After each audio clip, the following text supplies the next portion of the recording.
निवास, मुक्ति का भागी स्वर्ग मेरा घर, उसमें मैं रहता सदा निडर। हमारे जीवन के लिए यदि कोई बात जो हमें निश्चयता देती है वो ये है कि प्रभु यीशु मसीह है जो हमारे जीवन का विलास है, और वही है जिसमें हम उस आनंद और आस को प्राप्त करते हैं। आप में से जितने लोगों को यह गीत आता है हमारे साथ मिलकर गाए, हम सब प्रभु की महिमा को करें। यीशु है मेरा कैसा विलास, मन में बधेता आनंद और आस, मुक्ति का भागी स्वर्ग मेरा घर, उसमें मैं रहता सदा निडर। यह मेरा हाल है, यह मेरा गान, उसी का यश मैं करता बखान। यह मेरा हाल है, यह मेरा गान, उसी का यश मैं करता बखान। पूरा भरोसा आनंद और सुख अब मुझे है ना, चिंता ना दुख, कैसे ही हुआ दया का ज्ञान, दूत गण अब करते प्रेम का बखान। यह मेरा हाल है, यह मेरा गान, उसी का यश मैं करता बखान। यह मेरा हाल है, यह मेरा गान, उसी का यश मैं करता बखान। क्रूस पर मैं रखता पूरा विश्वास, रहता सुरक्षित उसी के पास, उसी के प्रेम से पाता विश्राम, जाऊंगा अंत में स्वर्गीय धाम। यह मेरा हाल है, यह मेरा गान, उसी का यश मैं करता बखान। यह मेरा हाल है, यह मेरा गान, उसी का यश मैं करता बखान। एक और गीत को हम गाएंगे। देश रहते हैं हम परदेश, जाएंगे हम अपने देश। इस संसार का जीवन जो है, हम एक परदेसी होकर जीवन को बिता रहे हैं, परंतु हमारे लिए एक शाश्वत जीवन को, अनंत काल के जीवन को, जो हमारा घर है, प्रभु यीशु मसीह हमारे लिए तैयार कर रहा है। और उस सियोन के देश की ओर जाने के लिए हम सब तैयार हो रहे हैं। उस आशय को बताने वाले इस गीत को हम सब एक साथ मिलकर गाएंगे। सियोन देश हमारा है देश। सियोन देश हमारा है देश, रहते हैं हम परदेश, जाएंगे हम अपने देश। सियोन देश हमारा है देश, रहते हैं हम परदेश, जाएंगे हम अपने देश। Hallelujah hallelujah hallelujah hallelujah hallelujah hallelujah hallelujah hallelujah. मन ना लगाए यहाँ, जाना है हमको वहाँ,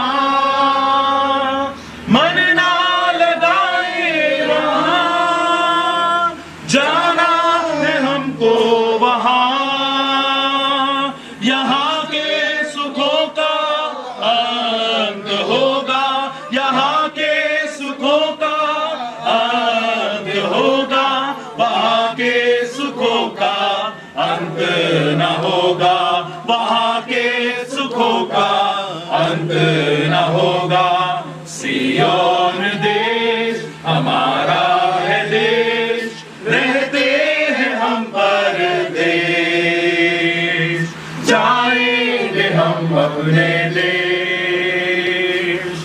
hallelujah hallelujah hallelujah hallelujah hallelujah hallelujah hallelujah hallelujah. दुख जो हमारे यहाँ ना होंगे फिर वहाँ, दुख जो हमारे यहाँ ना होंगे फिर वहाँ, सारे दुखों का अंत होगा, सारे दुखों का अंत होगा। दुख के ये आंसू यीशु पोंछेंगे, दुख के ये आंसू यीशु पोंछेंगे। सियोन देश हमारा है देश, रहते हैं हम परदेश, जाएंगे हम अपने देश। Hallelujah hallelujah hallelujah hallelujah hallelujah hallelujah hallelujah hallelujah. हमारा स्वदेश स्वर्ग है और यहाँ पर हम परदेसी के रूप में रह रहे हैं। वहाँ से हम एक उद्धारकर्ता के आगमन की बाट जो रहे हैं और वो हमारा प्रभु शीघ्र आने वाला है। हम उसके साथ होंगे, सदाकाल तक उसके साथ रहेंगे और वहाँ पर हम अपने प्रियजनों को देखेंगे, फिर मिलेंगे और परमेश्वर की सदा सर्वदा महिमा करेंगे। वचन हमको शांति प्रदान करते हैं, ये गीत हमको शांति प्रदान करने वाले हैं। इस फ्यूनरल सर्विस को और आगे बढ़ाते हुए समय है गवाही का। हम में से बहुत लोग हमारे प्रिय डोनाल्ड अंकल के लिए अपनी गवाही रखने के लिए तत्पर हैं, लेकिन जैसा कि मैंने पहले कहा, समय की सीमितता है। हमारी कलीसिया की ओर से मैं दो भाइयों से आग्रह करूंगा कि वे अंकल के विषय में अपनी गवाही रखें और इस क्रम में सबसे पहले ब्रदर वर्गीस जॉर्ज हमारे प्रिय अंकल के लिए अपनी गवाही को प्रस्तुत करेंगे। से परिपूर्ण किया परमेश्वर के लिए हम धन्यवाद करते हैं। उनकी और गवाही को सुनेंगे विक्टर ब्रदर से। धन्यवाद करते हैं। अभी एक बहुत महत्वपूर्ण शब्द को आप सुन रहे थे, हालेलुया हालेलुया। हालेलुया का मतलब है परमेश्वर की स्तुति और महिमा। आज इस घराने में जब हम एक शोकित क्षणों में हैं, हमारे हृदयों में जो भाई पैट्रिक डोनाल्ड को लेकर जो आज हमारे बीच में नहीं रह गए हैं, उनको लेके हमारे मन सब उदासी से भरे हुए हैं। और ये उनका प्रेम है जो उनके क्षेत्रवासी लोग, दूर दूर से आए हुए लोग इस अंतिम यात्रा में उनके साथ चलने के लिए तैयार हैं। ये सुंदर भाग है।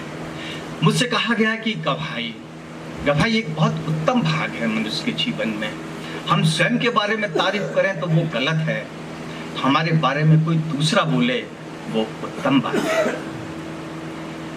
गवाही वो है जो आई विटनेस नहीं, हमारे अंदर वो विशेषता होनी चाहिए जो दूसरों के लिए एक आदर्श का कारण बने, दूसरों के लिए एक अनुसरण का कारण बने।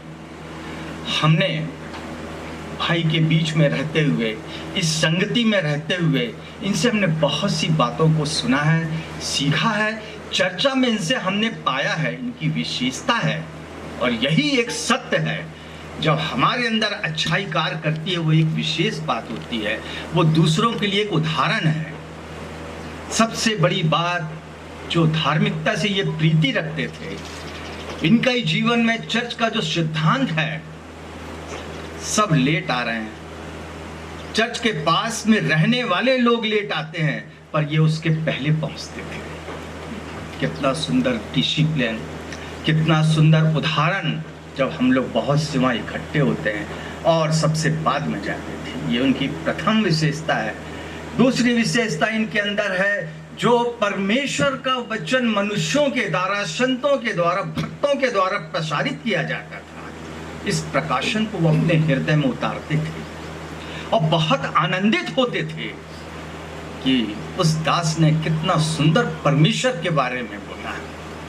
ये उनकी दूसरी विशेषता थी। उनके जीवन की तीसरी विशेषता जो बहुत महत्वपूर्ण थी, आज के इस वर्तमान समय में हमारे आपस के व्यवहार, संबंध, रिश्ते, नाते छिन्न भिन्न हो गए हैं, लेकिन मैंने इस भाई के अंदर देखा अपने भाई बहनों के प्रति कितना प्रेम था, अथाह प्रेम था। यहाँ तक उन भाई बहनों की बच्चे जो संतानें, नाती पोते हैं, उनके प्रति भी इनके अंदर बहुत प्रेम था, एक एक को स्मरण रखते थे। आज हमारे लिए ये उदाहरण है। ये सब चीज कैसे हमारे अंदर पनपती है, ये सब कैसे हम अपने हृदय के द्वार को खोलते हैं तब उसका प्रवेश होने पाता है। ये मनुष्य के स्वभाव से नहीं चल सकता है। जब तक का हम परमेश्वर को अपने जीवन में आदर ना करें, उसको हम स्थान, प्रथम स्थान और प्राथमिकता ना दें, तब तक ये हमारे जीवन में पनपने नहीं पाएगी। प्रियो, आज मैं जो बात आपके सामने रख रहा हूं इस पार्थिव देह के बारे, ये एक बीज है। ये भूमि में बोया गया हुआ एक बीज, जिसके लिए हम सब इस समय तैयार खड़े हैं। मनुष्य मट्टी है और मट्टी में मिल जाएगा। उसने दिया और उसी ने ले लिया। हमारा क्या अधिकार और हमारा क्या? परमेश्वर की ओर से एक शब्द आया महान नबी के पास में, डैनियल नामक एक महान दास, महान सेवक, जो अपने 12वें अध्याय के दूसरे पद में किस प्रकार से परमेश्वर की सच्चाई का उल्लेख करता है। प्रियो, इसके एक एक शब्द और वाक्य का ध्यान रखें। ये हर एक जाति, हर एक भाषा, हर एक इंसान के लिए परमेश्वर के राज में एक दिन उसको खड़ा होना है और इसके ही मुताबिक उसको परिणाम का मिलना उस दिन होगा। यहाँ इस प्रकार से लिखा हुआ है, डैनियल का 12वां अध्याय उसका दूसरा पद जो कहता है, यहाँ ऐसा लिखा है, जो भूमि के नीचे सोए रहेंगे उनमें से बहुत से लोग जाग उठेंगे। जो भूमि के नीचे सोए रहेंगे उनमें से बहुत से लोग जाग उठेंगे। शेष बात है, कितने तो सदा के जीवन के लिए और कितने अपनी नाम धराई और सदा तक अत्यंत घिनौने ठहरने के लिए। दो बातें हैं, दो पहलू हैं। सदा के जीवन के लिए का अर्थ है परमेश्वर के राज में, अनंत जीवन में, अनंत अनंत अनंत जीवन में निवास स्थान करना। और जहां परमेश्वर स्वयं रहता है वहां पर कितने जो सोए हुए हैं वो उठेंगे और वहां पहुंचेंगे। ये कैसे पहुंचेंगे? वहां कोई सोर्स नहीं, ताकत नहीं, कहीं किसी का दांव पेच नहीं। और दूसरा जो पहलू है, घिनौने कामों के लिए, अत्यंत दंड के लिए, नरक की जिंदगी में पड़े रहने के लिए, इस कार्य के लिए, इस दशा को पाने के लिए कई ऐसी नाम धराई के लिए उठेंगे और परमेश्वर अपने राज से उन्हें दूसरे स्थान में पहुंचाएगा, लेकिन अपने राज में नहीं रखेगा, क्योंकि उनके जीवन में परमेश्वर की कोई भी व्यवस्था नहीं थी, कोई भी सच्चाई नहीं थी, परमेश्वर का स्वभाव नहीं था, परमेश्वर का प्रेम नहीं था, परमेश्वर का वचन नहीं था। उसका इकलौता पुत्र हमारा उद्धारकर्ता यीशु मसीह उन मनुष्यों के हृदय में नहीं था। ये एक भारी दंड का कारण है। ये अभाव है मनुष्य के जीवन का कि सत्य उनसे नदारत है और उन्हें पीड़ा उठाना पड़ेगी। ये मृत्यु है। एक और वचन को मैं रख के समाप्त करूंगा, जो अपने आप में दूसरी मृत्यु का अर्थ बहुत गहरा है कि ये दूसरी मृत्यु क्या है, जिसे हम प्रकाशित वाक्य के 20 में, और पवित्र वह है जो इस पहले पुनरुत्थान का भागी है। ऐसों पे दूसरी मृत्यु का कुछ भी अधिकार नहीं, पर वे परमेश्वर और मसीह यीशु के याजक होंगे और उसके साथ 1000 वर्ष तक राज करेंगे। दूसरी मृत्यु मनुष्य के न्याय के बाद एक वो मृत्यु जो नरक की मृत्यु है, सदा का दंड है, जिसकी आग में धुआं नहीं होता है और वहां सदा चलते रहना है, वो एक मौत है। परमेश्वर ने दिया, उसने ले लिया। हमारे लिए परमेश्वर का तकाजा है जन्म का लेना और उसके बाद मृत्यु का होना। ये दोनों बात उसके यहाँ पहुंचेगी और न्याय के लिए पहुंचेगी। तो ये दूसरी मृत्यु का असर उन पे नहीं होगा जिन्हें वो जीवन के लिए भूमि में से उठा के खड़ा करेगा। दूसरी मृत्यु का दंड उनके लिए होगा जो उसकी आज्ञाकारिता को पैरों से रोनते हैं, उसके नियम सिद्धांत को और सच्चाई को नजरअंदाज करते हैं, संसार की लूट खरोच फरोख्त में जीवन बिताते हैं और उसी हालात में मर जाते हैं। सॉरी ना,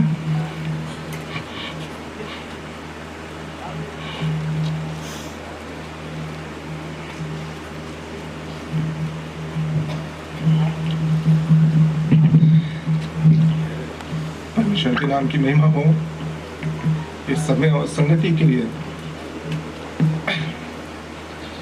डैडी डैडी होते हैं, मामा होती है, ये हम सब जानते हैं।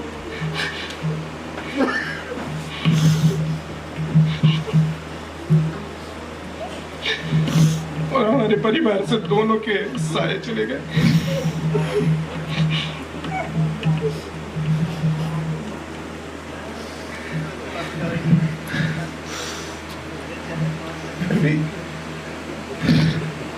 रब ने ताकत दिया है, सामर्थ दिया है हम परिवारों को एक साथ रहने के लिए।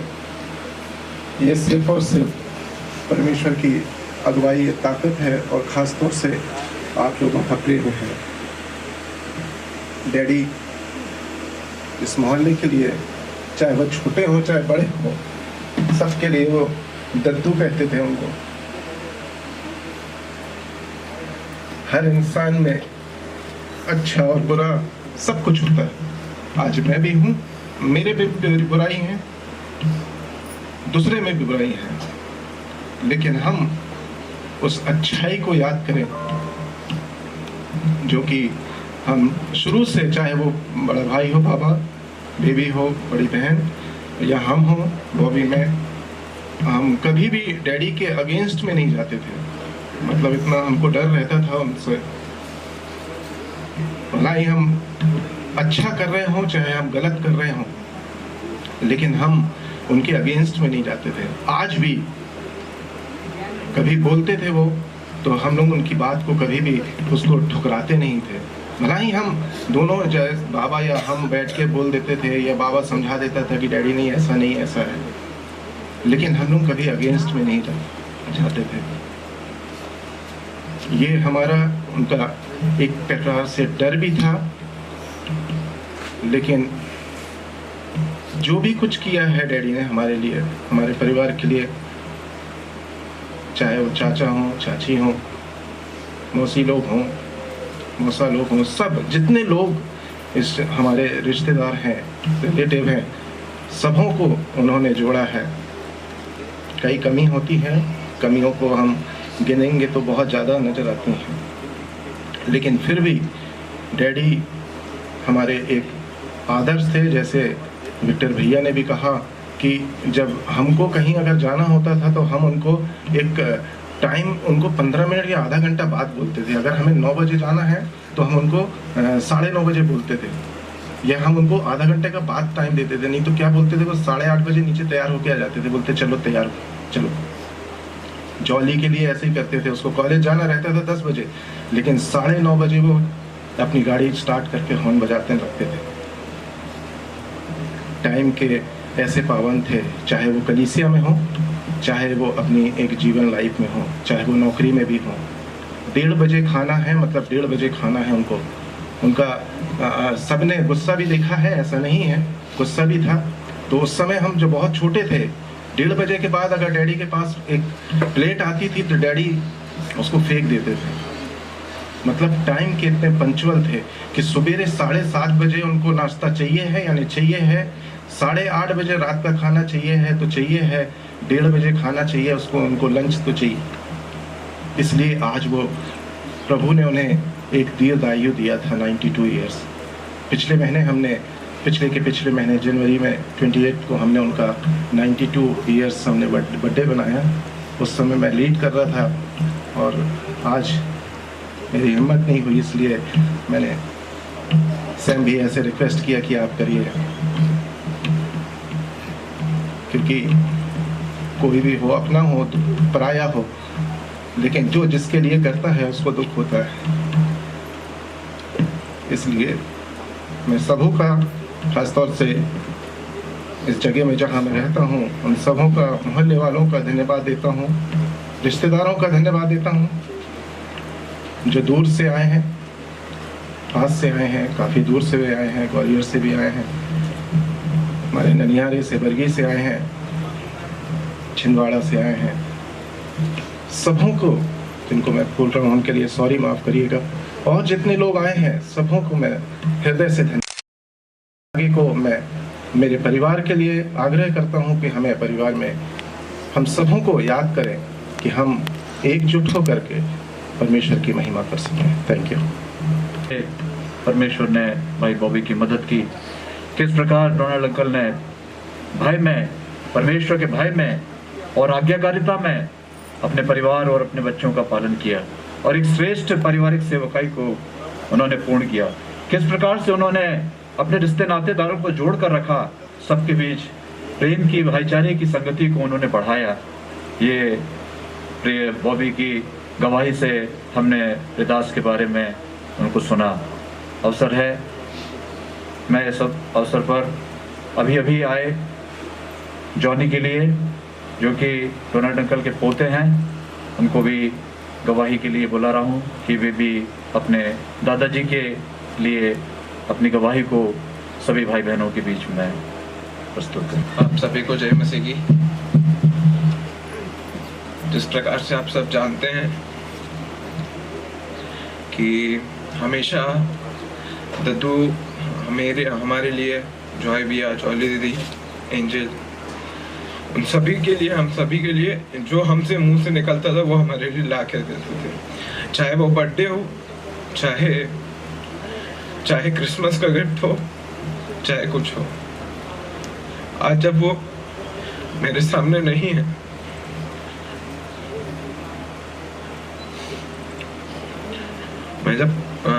मेरे को जब ये पता चला तो मैं कॉलेज से जस्ट लौटा ही था और वहाँ पे मम्मा ने मेरे को फोन करके बताया कि ऐसा ऐसा हो गया है। तब मेरे को विश्वास ही नहीं हुआ कि अभी थोड़े दिन पहले मैं यहाँ से गया था तो इतने अच्छे भले थे, और बस थोड़े दिन पहले पता चला था कि अभी तक तो आईसीयू में है और एकदम से फिर वो हमारे साथ नहीं रहे। कितना हमारा समय बहुत अच्छा बीता है दद्दू के साथ। हमेशा हर फंक्शन में हमें सबसे पहले आते थे। जिस प्रकार अभी अंकल लोगों ने भी कहा कि हर चीज़ में वो पहले थे। हर बार चाहे कुछ हो, हमारे लिए कुछ भी जो भी काम करना रहता था, जैसे पापा ने बताया कि जब जॉली दीदी को कॉलेज जाना रहता था तो वो सब उनके पहले तैयार होके वो बाहर आके खड़े हो जाते थे और बाहर से वो हॉर्न बजा के बोलते थे कि चलो बेटा। मेरे को भी कई बार उन्होंने बहुत सहायता मदद की है। और बस के लिए और सभी नाती पोतों के लिए डोनाल्ड अंकल उनकी आवश्यकताओं को उनके बताने से पहले जानने वाले थे और उनको पूरा करने वाले थे। ऐसा प्रेमी हृदय अपने नाती पोतों के लिए और बच्चों के लिए परमेश्वर ने उनको दिया था। अब सब हम मिलकर एक गीत गाएंगे, नीले आसमान के पार जाएंगे, आत्मिक गीत माला से 202 नंबर का गीत गाएंगे, नीले आसमान के पार जाएंगे। के पार जाएंगे, मेरा यीशु रहता वहाँ। नीले आसमां के पार जाएंगे, मेरा यीशु रहता वहाँ। हम मिलेंगे बादलों पर, हम मिलेंगे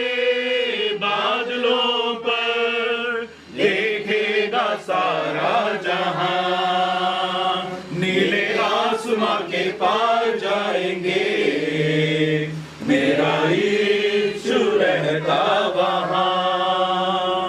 उसका कोई भी वादा ना होगा अधूरा, हर एक वादा उसका होता है पूरा। उसका कोई भी वादा, उसका कोई भी वादा ना होगा अधूरा, हर एक वादा उसका होता है पूरा। उसका कोई भी वादा, उसके आने का वादा भी होगा पूरा। देखेगा सारा जहां, उसके आने का वादा भी होगा पूरा। देखेगा सारा जहां, हम मिलेंगे बादलों पर, हम मिलेंगे बादलों पर। देखेगा सारा जहां, नीले आसमां के पार जाएंगे, मेरा यीशु रहता वहाँ। नीले आसमां के पार जाएंगे, मेरा यीशु रहता वहाँ। जैसे हर एक विश्वासी को परमेश्वर ने अपनी पवित्र बुलाहट के द्वारा वो आशा दी है कि एक दिन हम अपने प्रभु के साथ होंगे, सदाकाल तक उसके साथ रहेंगे। आज हमारे आंखों में आंसू है और हृदयों में पीड़ा क्लेश हो सकता है, लेकिन उसने हमको अपनी बुलाहट के द्वारा एक ऐसे देश के लिए चुना है जहाँ कोई आंसू ना होगा, जहाँ शोक ना होगा, जहाँ मृत्यु ना होगा, जहाँ विलाप ना होगा, जहाँ पर पीड़ा ना होगा। उस देश के लिए परमेश्वर ने हमको भागीदार बनाया है। अभी अवसर है वचन की सेवकाई का। वचनों से हम शांति प्राप्त करना चाहते हैं। वचन हमको शांति और तसल्ली और ढांढस देने वाले हैं। वचन की सेवकाई के लिए आमंत्रित है प्रभु के दास एबी वर्गीस वचन की सेवकाई करेंगे। वचन की सेवकाई पर अनुग्रह के लिए, आशीष के लिए, प्रार्थना के लिए मैं अनुरोध करता हूँ ब्रदर मोजेस से कि वे प्रार्थना में हम सब की अगुवाई करें। उसके बाद प्रिय दास एबी वर्गीस के द्वारा वचन की सेवकाई के लिए प्रभु आप हमारे साथ में है प्रभु, उसके लिए हम धन्यवाद देते हैं प्रभु जी। खासकर अंकल के जीवन के लिए हम धन्यवाद देते, इस तरीके से हमें गवाही सुने हैं उनके जीवन के लिए प्रभु जी हृदय से धन्यवाद देते हैं प्रभु जी। उनके आदर्श जीवन के लिए, उनकी जिस तरीके से उनका जीवन बिताया हमारे सामने, उसके लिए हम धन्यवाद देते हैं प्रभु जी। खासकर अभी जो आपका वचन सुनने जा रहा है प्रभु जी, हम सबको तसल्लीदायक हो सके प्रभु जी, क्योंकि आपका वचन जो है प्रभु जी सच्चाई है। परमेश्वर आप हमसे सबसे बातचीत कर प्रभु जी, जो हमें आशा देती है प्रभु जी, इसके लिए आपके हाथों में सौंप देते भाई एबी को, उनको बहुत ऐसे इस्तेमाल कर सबसे बातचीत कर। ये विनती हमारा उद्धार करता प्रभु यीशु मसीह के नाम में मांगते, सुनिए और ग्रहण कर, आमीन। कि हम सब एक साथ मिलकर आज दोपहर के इस समय में, इस अंतिम सफर में एक साथ मिलकर एकत्रित हो पाए हैं। हमारे लिए दुख के अनुभव जरूर है, हमारे लिए शोक का समय जरूर है, परंतु परमेश्वर का वचन हमें ढाढ़स देता है, हमें इस आशा को देता है कि ये सफर जो है, जो अभी हमारे दद्दू या फिर जिस प्रकार से हम अपने परिवार में उनको डॉनी पप्पा के नाम से बुलाते हैं, जो सफर को वो तय कर रहे हैं, हमारा भी एक दिन ये सफर जो है होने वाला है। और उस दिन हम प्रभु यीशु मसीह के साथ जब होंगे, हम अपने डॉनी पप्पा से वापस मुलाकात करेंगे। रिश्ते में मैं उनका दामाद लगता हूं, परंतु जिस प्रकार से शुरुआत में भाई शाह जी जब उस गवाही को उनके विषय में पढ़ रहे थे, एक बात को विशेष करके उन्होंने बताया, परमेश्वर के लोगों से प्रेम रखना, विशेष करके प्रभु के दासों का सम्मान करने के मामले में प्रियदास बहुत आगे रहते थे। उन्होंने आज तक कभी मुझे तू कहकर या फिर तुम कहकर नहीं पुकारा, हमेशा वो आप कहकर पुकारते थे। मैं कभी आया घर पे तो तुरंत उठ जाते थे, हालांकि मेरे से उम्र में बहुत बड़े थे, परंतु जो सम्मान प्रभु के दास को देना है वो हमेशा उन्होंने दिया। हालांकि मैं उनके बेटे के उम्र का हूं, उनके बेटे जैसा हूं, परंतु प्रभु के लोगों के लिए जो सम्मान है वो हमेशा उनके जीवन में नजर आया। उतना ही नहीं, एक जो निडर स्वभाव था, जिस प्रकार से बॉबी भाई भी बता रहे थे, उनके गुस्से के विषय में सब लोग परिचित हैं, सब लोग जानते हैं। परंतु उन सारे समयों में वो जानते थे कि जब प्रभु का दास सामने खड़ा हो तो कैसे बात करना है करके। परसों की घटना है, हम लोग रात को अस्पताल में थे, आईसीयू में थे। उस दिन जितने लोग उनसे मिलने गए सबको भगा दिया उन्होंने। बोला कि आज मैं किसी से नहीं बात करूंगा। हमारे मामा जी भी नागपुर से आए थे, उनसे मिलने के लिए गए, उनको बोले कि तुम कल आओ, आज नहीं मिलूंगा मैं। परंतु हम लोग सब रात को वहां पर खड़े थे। जाते जाते हम लोग अंदर गए और मैं उनसे बोला कि हम लोग जा रहे हैं करके। इस गुस्से के समय में भी जब मैं वहां पर खड़ा था, मुझे बुलाकर बोले प्रभु मेरे साथ है ना। मैंने बोला बिल्कुल प्रभु आपके साथ है। वो थे उनके और मेरे बीच में हुए अंतिम जो वार्तालाप था। परमेश्वर को अपने जीवन में सबसे पहली प्राथमिकता देना और परमेश्वर के लोगों का सम्मान करना, उनसे प्रेम रखना, उस मामले में उनका जीवन जो है बहुत ही बड़ा आदर्श था। और जैसे अभी भाइयों ने उस विषय में गवाही दी, इसमें कोई शक की बात नहीं। मनुष्य के जीवन में कमी घटियां, अलग अलग प्रकार के हमारे स्वभाव जरूर होते हैं, परंतु उसके बीच में भी परमेश्वर के सुसमाचार ने जो उनके जीवन को बदल दिया, उसका बहुत बड़ा एक प्रमाण हमेशा प्रियदास के जीवन में दिखा। और इसलिए आज दोपहर के समय जब हम यहाँ पर एकत्रित हुए हैं, हम प्रभु को धन्यवाद देते हैं कि उनके जीवन में परमेश्वर ने उस बदलाव को दर्शाया। उतना ही नहीं, जब मैं यहाँ पर बैठकर इन बातों को सुन रहा था, मैं सोच रहा था अगर वो अभी जिंदा होते तो आनंदित होते इन शब्दों को सुन के कि लोग उनके विषय में क्या सोचते हैं, लोग उनके विषय में क्या कहते हैं। और इसलिए इससे पहले कि मैं वचन की ओर जाऊं, बच्चों के लिए एक छोटे से बात को बताना चाहता हूं। अपने माता पिता के विषय में वे लोग जब जीवित रहते हैं, उनके प्रशंसा के यदि 2 शब्द कह ले तो बहुत अच्छा होगा। मृत्यु के समय सुनने वाले तो बहुत रहेंगे, लेकिन जिसके विषय में आप कह रहे हैं वो शायद उस समय मौजूद ना हो, परंतु जब वो मौजूद है, इस संसार में जीवित है, उनके विषय में 2 बातें यदि कह ले तो उनके जीवन के लिए बहुत ही आनंद का समय होगा। परमेश्वर के वचन की ओर हम जाएंगे। समय बहुत हो चुका है, इसलिए 10 मिनट में परमेश्वर के वचन से 2-3 विचारों को आपके साथ बांटकर जो हमें शांति और सांत्वना दे, मैं अपने शब्दों को विराम दूंगा। आपके पास, जिनके पास बाइबल है, आप निकाल सकते हैं। पहला थिस्सलुनीकियों की पत्री, उसका 4था अध्याय और उसकी 13वीं आयत से लेकर 18वीं आयत के भाग को मैं आपके लिए पढ़ूंगा। 1 Thessalonians chapter 4 verse 13 to 18, वहां पर इस प्रकार से लिखा है, हे भाइयों, हम नहीं चाहते कि तुम उनके विषय में जो सोते हैं अज्ञानी रहो।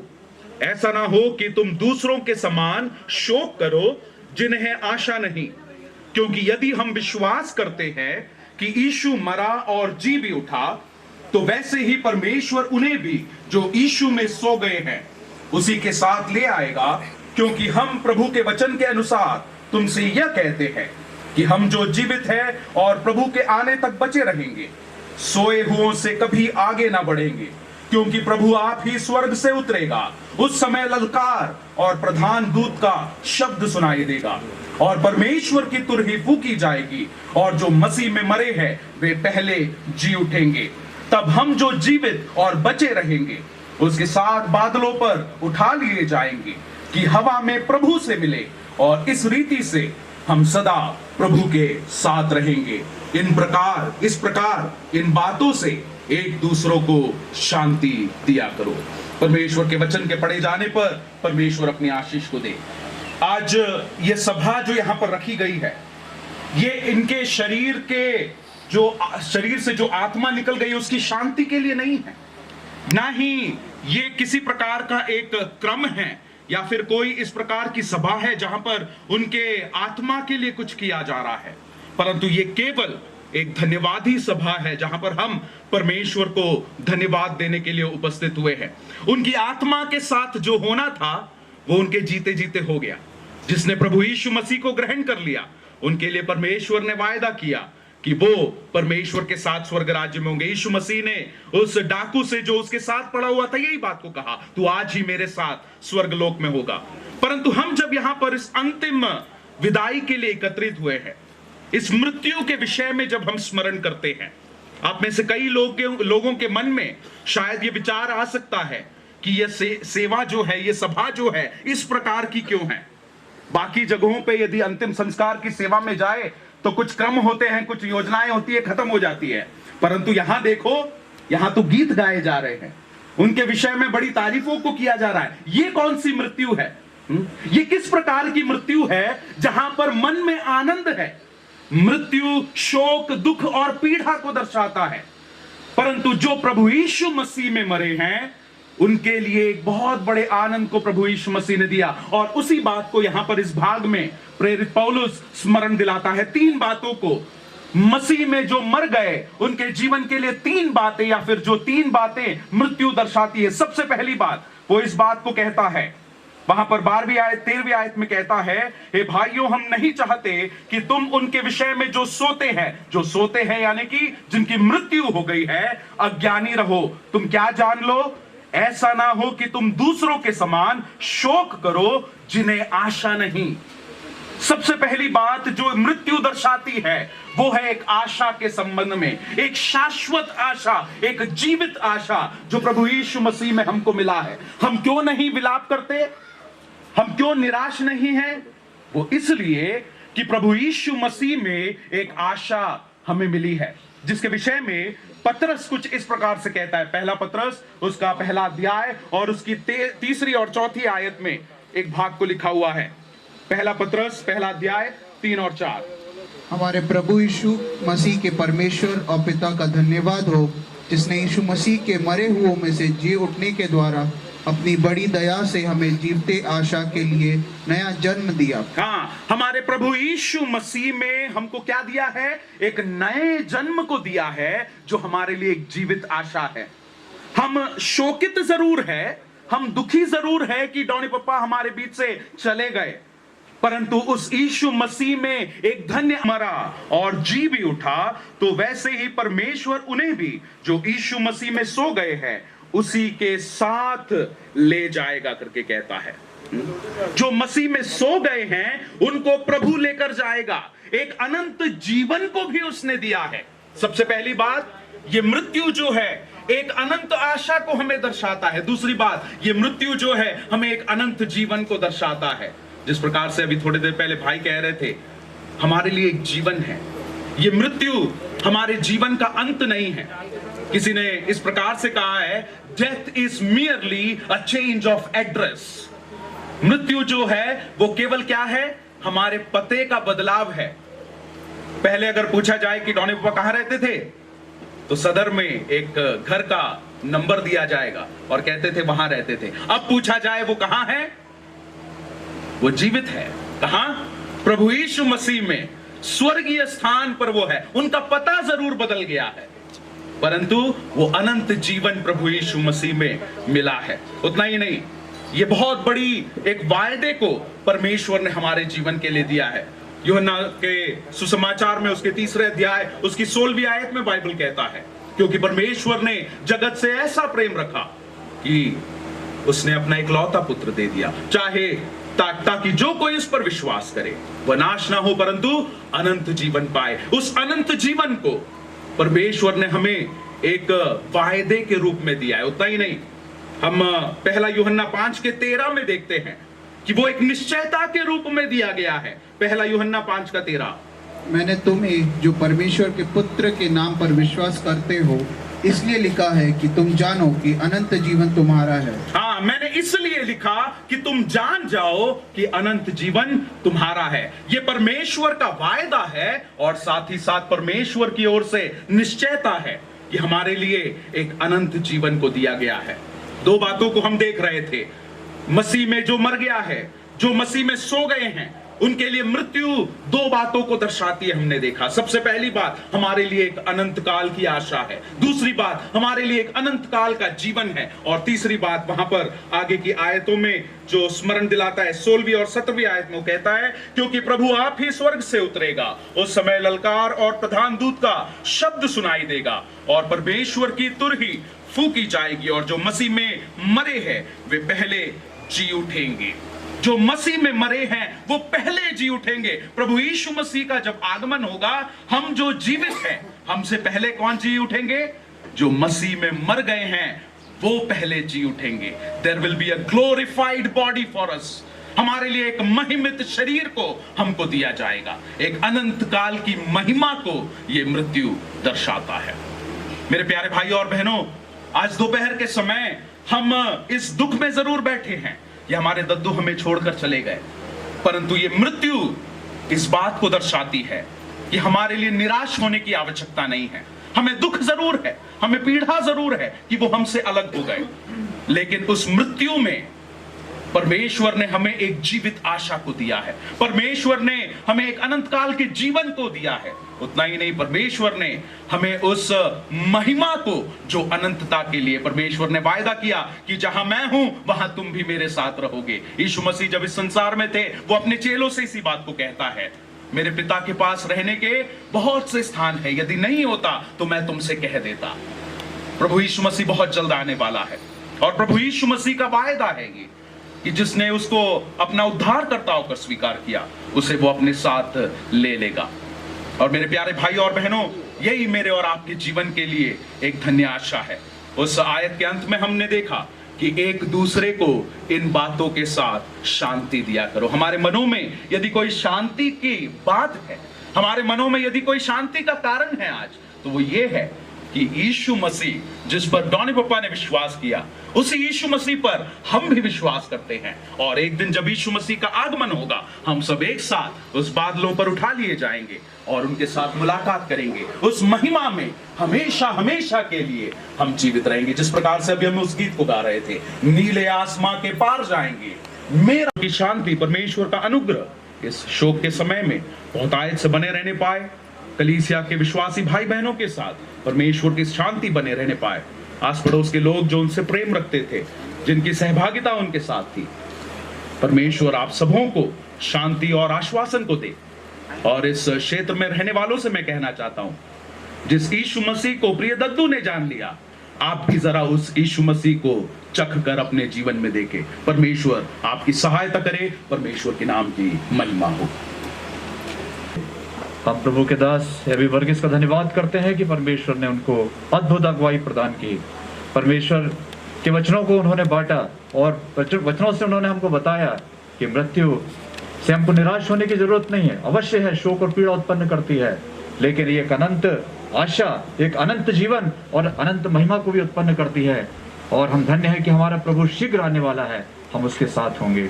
अब इस अंतिम क्षणों में पहुंचते हुए इस फ्यूनरल सर्विस की और अवसर है क्लोजिंग प्रेयर और बेनेडिक्शन का।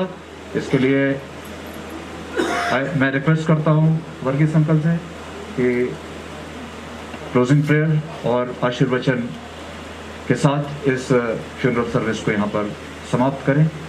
शक्तिमान स्वर्गीय पिता परमेश्वर, आकाश और पृथ्वी के मालिक, हमारे सृजनगार, तारणगार, पालनगार परमेश्वर, हम आपके चरणों पर एकत्रित हैं।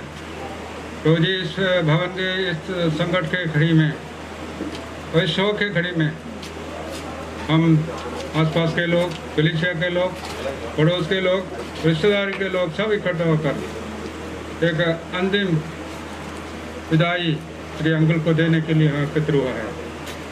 तो जी पिछले 93 साल तक आपने संभाला, जिंदगी के हर पहलू पर आपने सकायदा मदद की, आशीषें दिया, उसके लिए धन्यवाद करते हैं। और जब आपका समय आ गया तो समय पे आपने अपने पास बुलाया, इसके लिए धन्यवाद करते हैं। तो ऐसा जगह पे पहुंचा है तो हम किसी प्रकार का शोक नहीं है, किसी प्रकार का दुख नहीं है, किसी प्रकार के ऐसा परेशानी उठाना नहीं पड़ेगी। वहाँ कभी रात नहीं होगा, हमेशा हमेशा उजियाला रहेगा। ऐसा जगह पे प्रिय अंकल पहुँचा है। रोजी शोक परिवार को आपको हाथों में सौंपते प्रभु। हम मनुष्य है, मनुष्य होने के नाते हमारे जीवन में दुख है। हमारा प्रियजन जब हमसे अलग होकर जाता है, हमारा हृदय टूट जाता है प्रभु, हमें दुख है। लेकिन प्रभु यीशु मसीह हमारे लिए कालवरी क्रूस पर जो आप ना 10 से लेना, सब लोग ऐसे जाएंगे।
बहुत साथ दिया हमारा।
हाँ वो खड़ी है ना वो अभी 470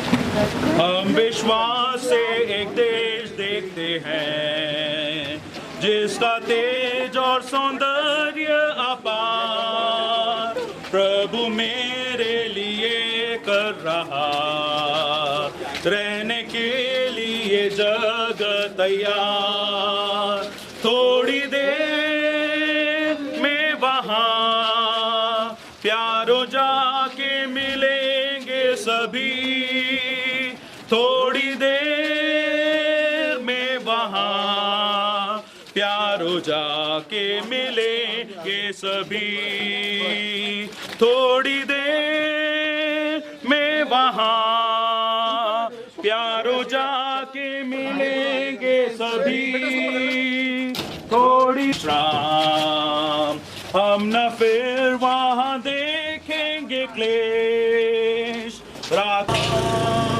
प्यारो जाके मिलेंगे सभी थोड़ी देर में वहाँ प्यारो जाके मिलेंगे थोड़ी देर में वहाँ प्यारो जाके मिलेंगे सभी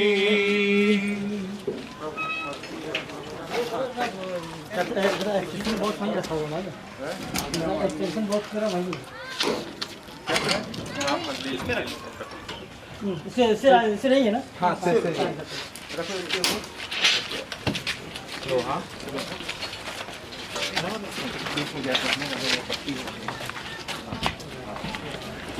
थोड़ा साइड बोल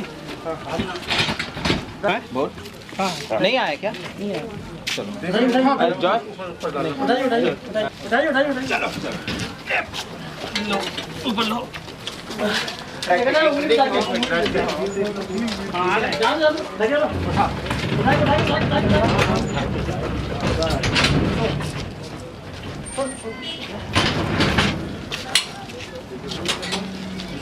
इसको सामने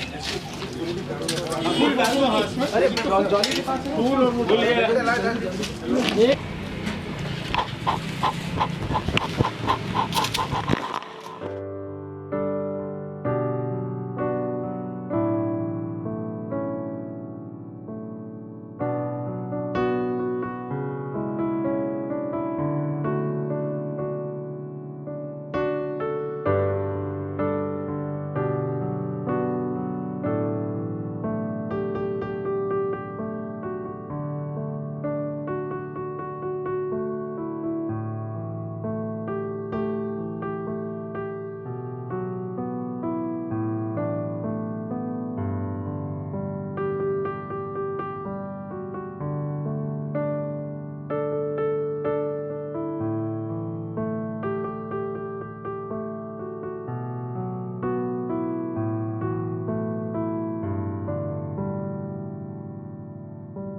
जॉय को आगे आने चलो।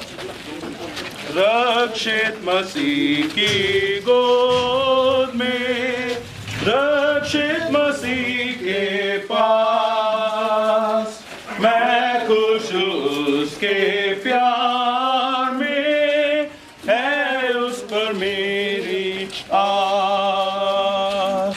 सुनो है दूतगण गान, स्वर्ग के अपार वैभव में, बेलोरी सोतों पर,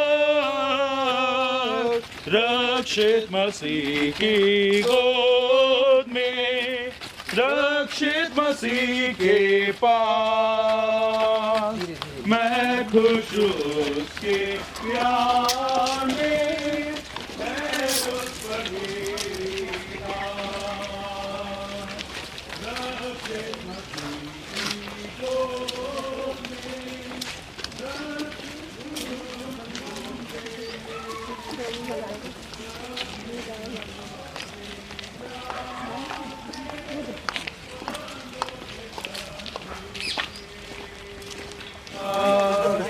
यीशु है प्यारा रक्षरोसा एवं मेरा ताज, और थोड़ा धीरज रखूं जब तक है रात यहाँ देखूं, रक्षित मसीह के गोद में, रक्षित मसीह के पास, मैं खुश उसके प्यार में, है उस पर मेरी आस। उनको मिट्टी देने के लिए यहाँ पर एकत्रित हुए हैं।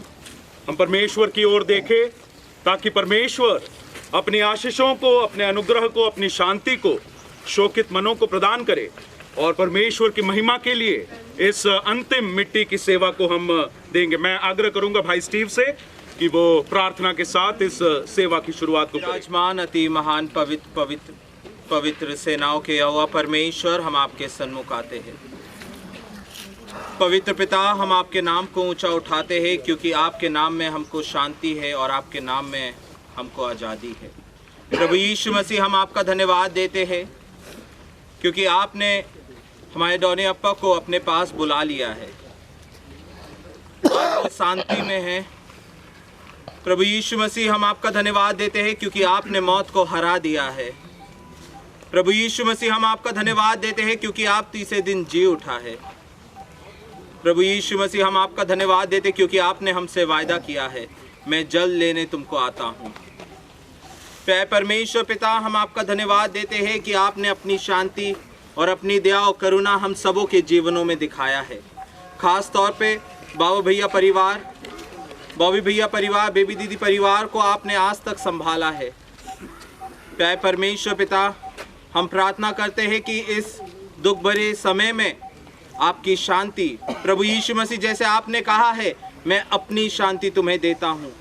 हाँ प्रभु, आप अपनी शांति हम सबों के जीवन में प्रदान करें, क्योंकि हमको एक धन्य आशा है कि एक दिन हम वापस डॉनी अप्पा से मिल पाएंगे, एक दिन वापस उनको अपने चेहरे से चेहरे देख पाएंगे। इसके लिए हम आपका धन्यवाद देते हैं। परमेश्वर पिता, आपके उद्धार के लिए हम धन्यवाद देते जो आपने हमारे जीवनों में दिया है। आगे के कार्य को आपके हाथों में समर्पित करते हैं। हर बातों में हर एक अपनी अपनी बारी से पहला फल मसीह, फिर मसीह के आने पर उसके लोग, इसके बाद अंत होगा। उस समय वह सारी प्रधानता और सारे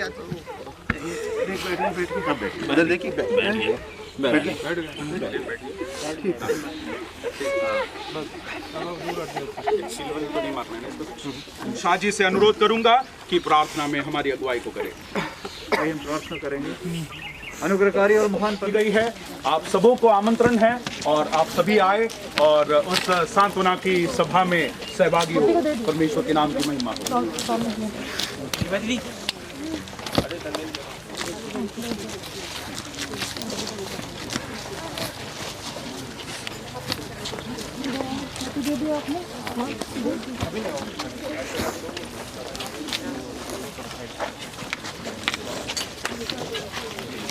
भैया अभी मत लगाइए, भैया अभी मत लगाइए क्रॉस, मत लगाइए, बाद में गड़ा देंगे, निकाल दीजिए, बाद में माटी डाल,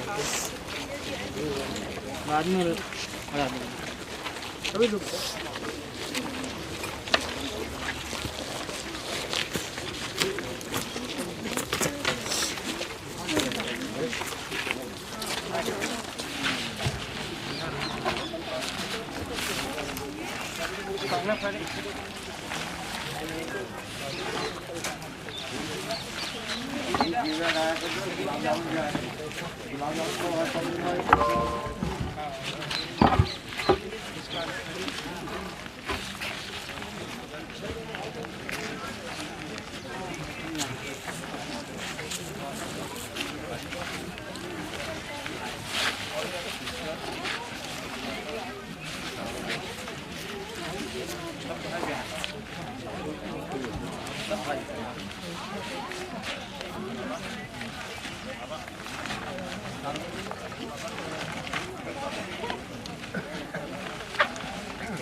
इसको